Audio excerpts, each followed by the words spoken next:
Hello friends, welcome to Rapid Flow. My name is Eric, I'm the founder. At Rapid Flow we make templates and sound engineering workflows, production hacks to make you much faster in the studio.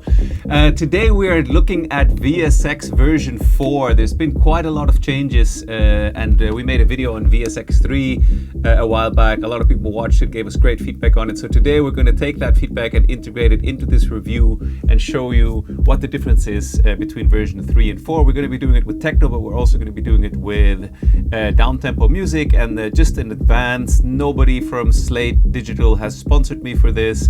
I paid full retail for my VSX that I'm using since years. I'm on the Founders Edition, and yeah, this is as neutral a review as I think you're going to find on the web. The only thing is I did work for Slate a few years back as a representative doing some trade show tours in music stores quite a long time ago in Germany. Great people, amazing, cool to work for, but I haven't worked for them since. So this is all as neutral as it gets, and I just want to show you how this sounds like, and then yeah, maybe share a few experiences of what it's like working with this. So there's a button right here. If I do a right click, I can switch the model. So I'm going to be using that quite extensively, and then I'm going to take you through my favorite rooms in VSX, and then I'm going to share with you also what I think is cool and not so cool about VSX. All right, here we go. Let's have a listen and start with the Howie Weinberg's mastering room in the Model 3.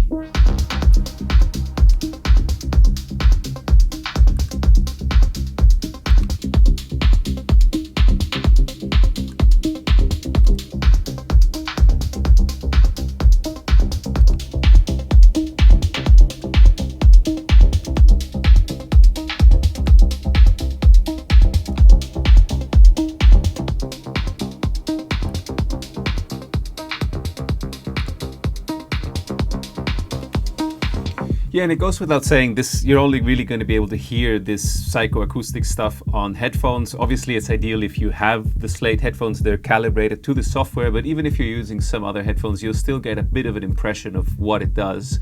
But yeah, obviously, it's not something I would recommend to mix on, but it's interesting if you want to get an upfront impression of what this actually sounds like. So what we're actually looking at now is the so-called Mike Dean room. It's one of the ones that I actually use primarily to work in, because I think it sounds really great in the low end, and it also has NS10s in it, which is what we're listening to right now.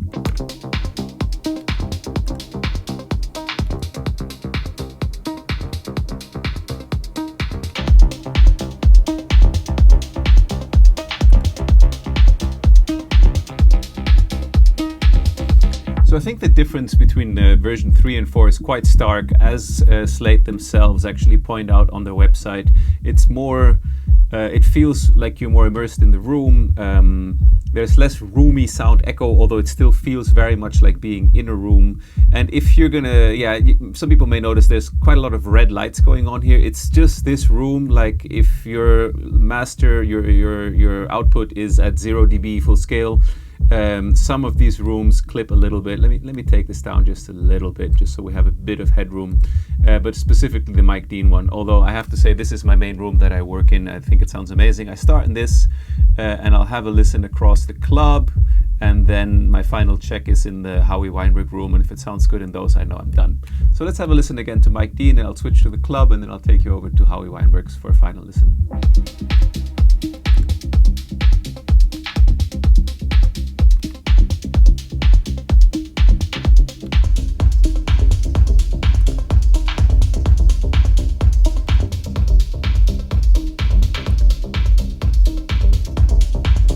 Especially the club is a huge improvement. Like, I find the version 3.0 sounds kind of mono. The 4 one sounds a lot better.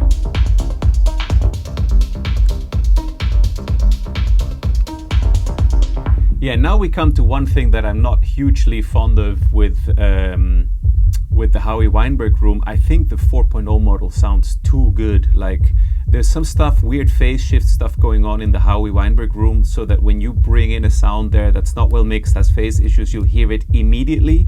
And in the version 4, I feel it sounds almost too good. It's hard, it's a little bit more difficult for me to hear those things, maybe because I'm so used to it, because that's the main room I've worked with. So let me show you what that actually sounds like, and yeah, make up your own mind.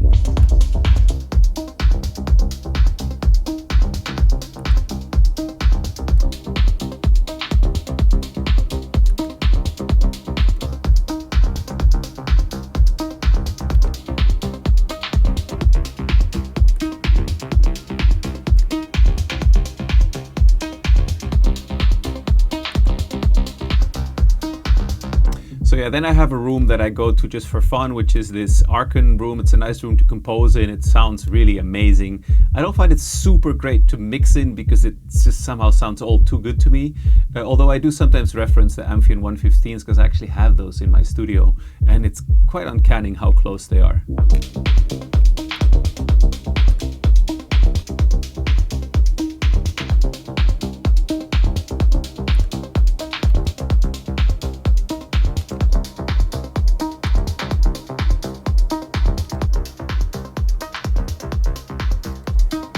Yeah, so in the 4.0 version, they sound really close to the ones I actually have in my room. If you have a look here, yeah, definitely for a small room, definitely does not need a subwoofer, and you hear that here also. They're really quite extended in the low end for such a small speaker. So if you're making electronic music like this, I would say that the Mike Dean room extension is a must because the low end in it is so great. And then, yeah, I would recommend to use the Howie Weinberg room for final checks and the club room to check that your low end isn't overpowering. If it sounds good on those, you're done. Let's have a listen now to the down tempo music that I also prepared for you.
For example,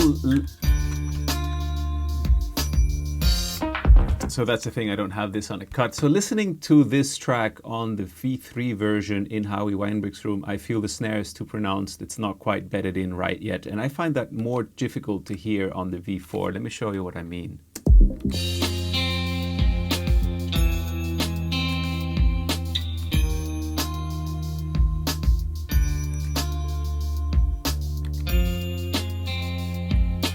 Like in the V4, I would think, yeah, I can get away with that. In the V3, I would know I still have some work to do. So I think it's very cool that Steven Slate and his team have left the V3 models in this. I really hope they don't remove them and always only keep one backwards compatible version, because I rely on the V3 very heavily in the Howie Weinberg room. Yeah, I think that's kind of the most important thing from a sound point of view. I hope this has given you ample opportunity to listen to the differences. There's a couple of interesting additions. I am on the Founders Edition, which means I have access to all the rooms so far. And this cell phone has gotten people quite excited. It was one of the things that was requested. So let me show you what that sounds like.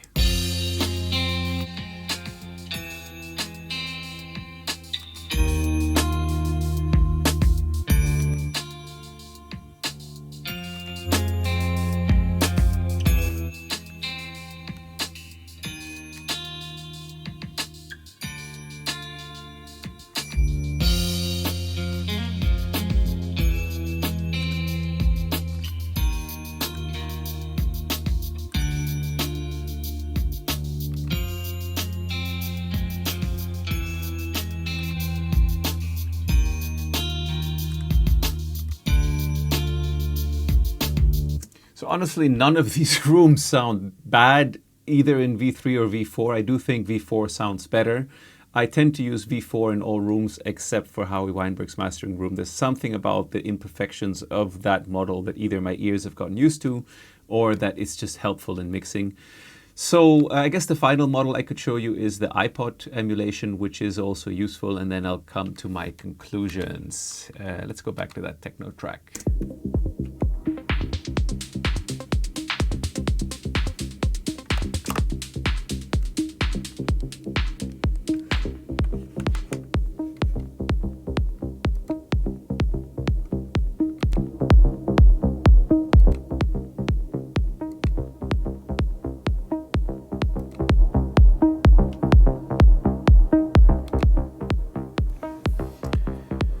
So there's some nice new things, which was actually things requested from the community on over on Gearspace, which I think is really cool that they've added, which is a small form function, a miniature mode, whatever you want to call it, because people found it quite difficult to have such, like nobody needs a big picture of a studio to look at while you're mixing. So they've made this smaller version now. That's super nice, so that you can jump around the presets without blocking all of your screen space. That's fantastic. Another thing that's been added is system-wide audio. So apparently already now on Mac, it's coming soon on PC, or maybe out already now. You can install some software that means that you can listen to, I don't know, your Spotify or Tidal or whatever output through VSX and maybe reference that way. I always reference using ADPTR AB. I have multiple videos on my channel how incredible this tool is. If this wasn't a YouTube video and I was producing, I would have lots of reference tracks loaded here, and I would be referencing those during my production through the DAW because I want to make absolutely sure that I'm listening to the same circumstances. And if I'm running system-wide audio and maybe compressed files on Spotify, etc., that's not so useful to me. So I also do a lot of comparison and looking at spectrum plots in this tool, as well as the relative dynamic levels, etc. So I use it for a lot more than just checking if it sounds similar. So yeah, it's not a part of my workflow. I haven't installed it. I don't intend to, but I'm sure there's plenty of people out there that are very happy for it. I guess it's cool if you're using it to like get used to the way VSX sounds. I can imagine for that it's super helpful to have. Yeah, I think that's it. What do you think? Let me know in the comments. What do you think of the new software? Like, what do you think of how the models sound? I hope it's been useful that this time you have the possibility to hear it with more than just techno. So let me switch in a sec again to the chill out music.